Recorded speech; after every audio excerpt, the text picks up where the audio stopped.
The man turned his gaze to the ceiling, a notorious thought crossing his mind until a lady stepped in furiously, burning in anger as she reached his desk, slamming her hands on it, but he was unfazed. He didn't pay her even a mere glance, which had her going insane out of anger as she screamed at him, but he was still unfazed, calmly staring up at the ceiling.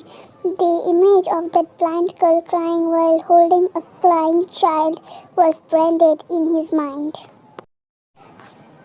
𝚑𝚑𝚗'𝚝, it's been 3 days since you texted me, let alone visit me. Do you even give a damn about me? I'm your fiancé and we are to get married by the next few months. I don't get your behavior, even though this is a marriage or political alliance, and it feels like I have to keep begging from my fiancé regarding the love and care I deserve from him.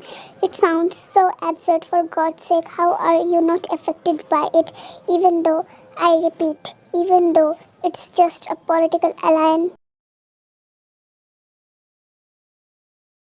Exactly, a political alliance, and what do you expect me to do, Ari? He spoke coldly, finally turning his gaze to her, almost making her flinch.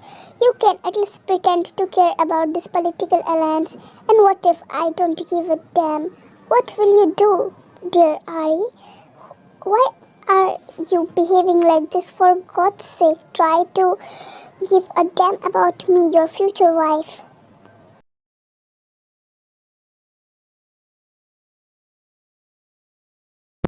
Ari clenched her fist in anger. He has been like this ever since they met.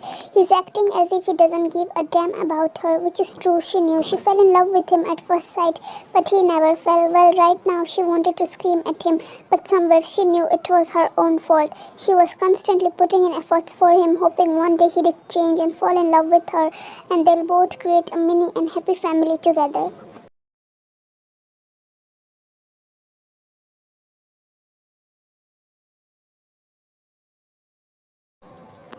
She thought if they would get engaged, he will finally fall in love with her, but that didn't happen, and this thing crushed her heart in a very brutal way. But she knew love wasn't something you can force onto a person. It comes from the core of the human heart. But she still had her hopes high on him because she was in love with him.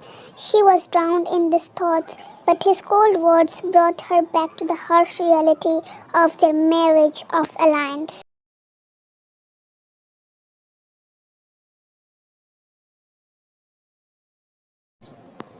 You repeated it again, didn't you? This marriage is just a political alliance, so for that we have to act good in front of the public. That's it. She stiffened on her place. Her heart was breaking as he said again, and you don't get to walk in, slam your hands in my office. I know that, but you were the one who didn't text me or call me since 3 days, so I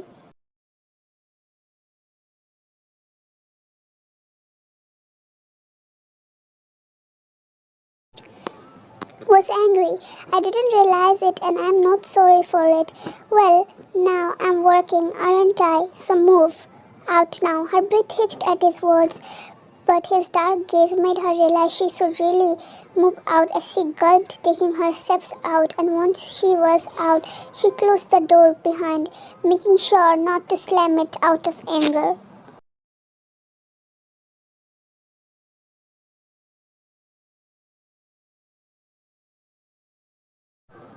Such a headache, but a mild one. I wonder if all women are like this. Maybe she too. He murmured into the silence quietly to himself while wondering some things. That blind girl had caught his interest. He felt a weird attraction towards her. He clenched and then unclenched his fist.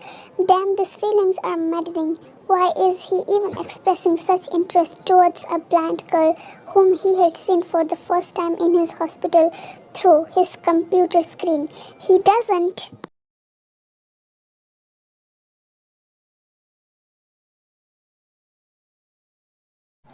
know the answer to this question himself. Every time he closes his eyes, her crying face flashes across his mind, her wet lashes, tears spilling freely from those beautiful as heaven blue eyes. Staying POV, come on, get out of my damn mind. I have work to do. I can't spend the day thinking about a mere blind girl who had visited my hospital. I pushed my hair back frustratedly. This is insane.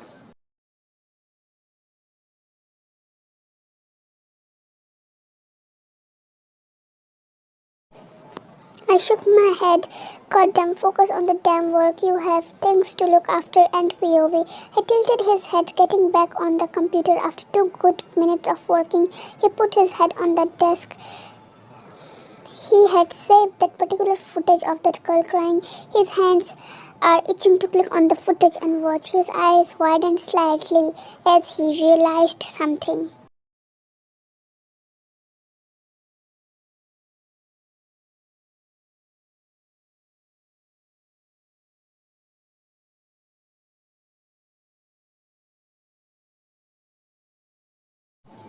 Is he yearning for her? His breath hissed at the thought. No, it can't be. He released a sigh, convincing himself by saying that it can't be possible. He can't yearn for her. After all, she was just a blind patient who just happened to visit his hospital, and he accidentally happened to look at her through the footage. It can't be anything more than that. But the very next moment, there he was again, clicking open the footage of hers, his dark eyes fixed on the screen. He felt an unwanted relief rush through his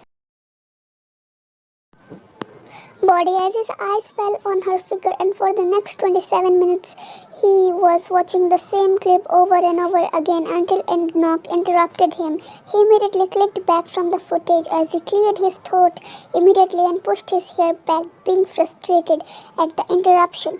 Come in. His personal assistant, Kira, who was a man of duty and patient, walked in holding a file. Sir, an hour ago there's been a lot of commotion at one of your hospitals, as I had informed earlier, and according to the investigation, no patients or doctors were harmed, and there was no fire caught. The fire alarm rang because someone sneaked in disguised as a patient and triggered the fire alarm, and the CCTV in that particular room was damaged, but a nurse claimed to have seen him, which serves as an eyewitness, but that man had hit her.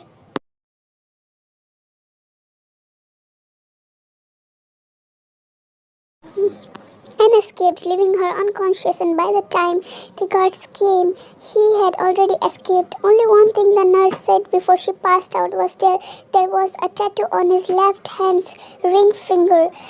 The nurse is completely unconscious due to heavy bleeding, no suspects so far. A tattoo, he murmured darkly, repeating as Kira nodded his head slightly in agreement patiently.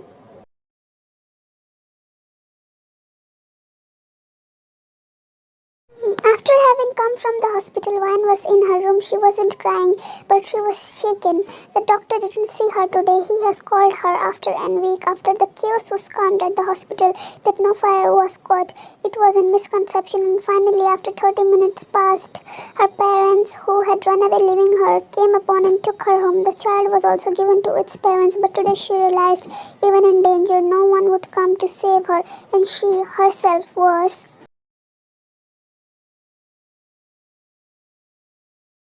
all she had, no one else. Today's incident has pushed her in a dilemma. She was disturbed. Why in POV? I knew I can't see, and everyone around me considered me useless, but today I was left alone. If the fire wasn't a misconception, I could have got all burnt and would have died. This thought scares me. I never thought my parents would leave me like that. I really do not have anyone. I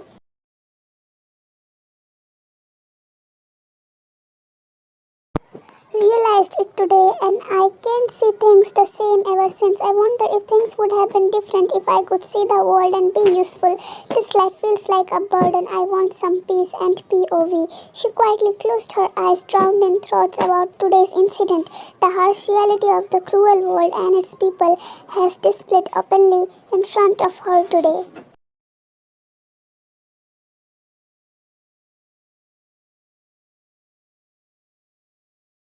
Her older brother, Jimin Park, was to arrive today after years of being away, but she was afraid and kind of certain that he wouldn't pay any attention to her. He was sent away to London for studies when he was 9 and she was 4. He was 5 years older than her. She did rarely talk to him on call, and the conversation would always be all about hi, hello, how are you doing, how are your studies?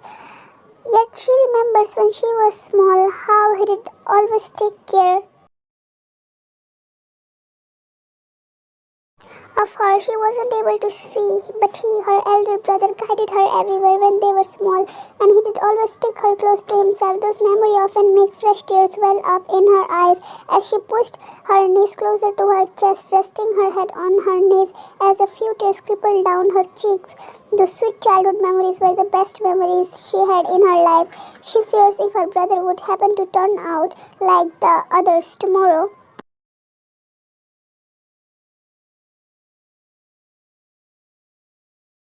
Afternoon, he'll arrive at the airport. He told her to come at the airport along with mom and dad. She tried denying, but he said he won't come home if she wouldn't come to take him home. This made her think at least he wanted to have her, his little sister, in his life, but she herself pushed down her hopes, scared that she'll be wrong about all of this. Yet the day passed smoothly without any interruption, but the incident kept playing in her mind.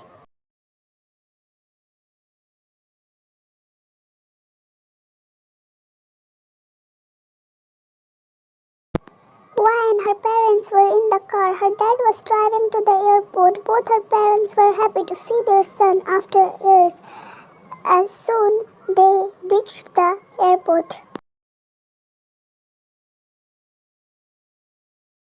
they walked impatiently, her mother holding her hand, as her father searched for her older brother as he smiled widely, watching his son walked forward carrying the luggage. As he walked towards him, her mother, out of excitement, left her hand, moving to her son immediately. As at the sudden loss of guidance, she stood there confused and afraid. She tried to move here and there, but it was of no use. Suddenly she sensed someone walking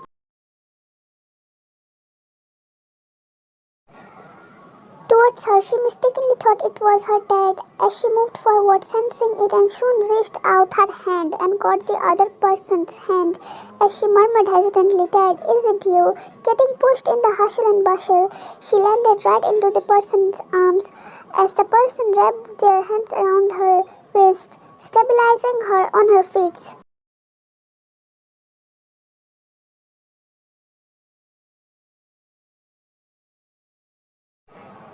𝚑𝚑𝚒𝚑𝚒𝚑, I had come to pick my sister. She's coming from London after a long time. I was moving forward, searching for her as someone held on to my hand. Ah, what now? Who's this? I was about to move until I heard an uncertain, scared voice saying, "Dad, is it you?" My breath hitched. This voice sounded familiar, and as I turned, I looked down. It was a female. Before I could get a glimpse of the girl's face, she got pushed into my arms by the hustle and bustle at the airport. I clicked my tongue as I wrapped my hands on her waist, stabilizing her. If I wouldn't have caught her, she would have fallen flat on her face. I looked down at her face. Secretly, I hoped it was her. Ugh, I'm thinking too much. But then again, this girl held onto me uncertainly because she maybe couldn't see. Ugh, no, stop it. It can't be her. How must she?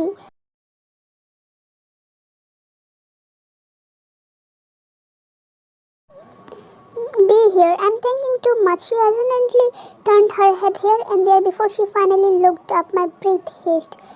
It was her. I'm lucky today. It was her. And POV, sweetheart. Mine flinched at the sudden name. Why was this unknown man calling her sweetheart?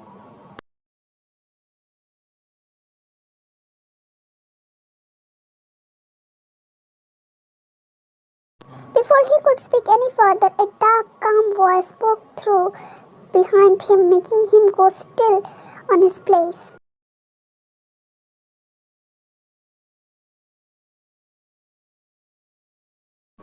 Bastard, that's my little sister. Hands off her.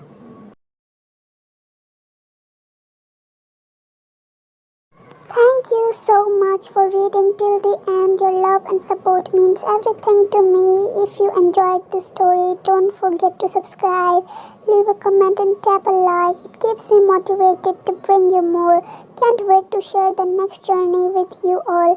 Until then, stay safe and keep believing in love.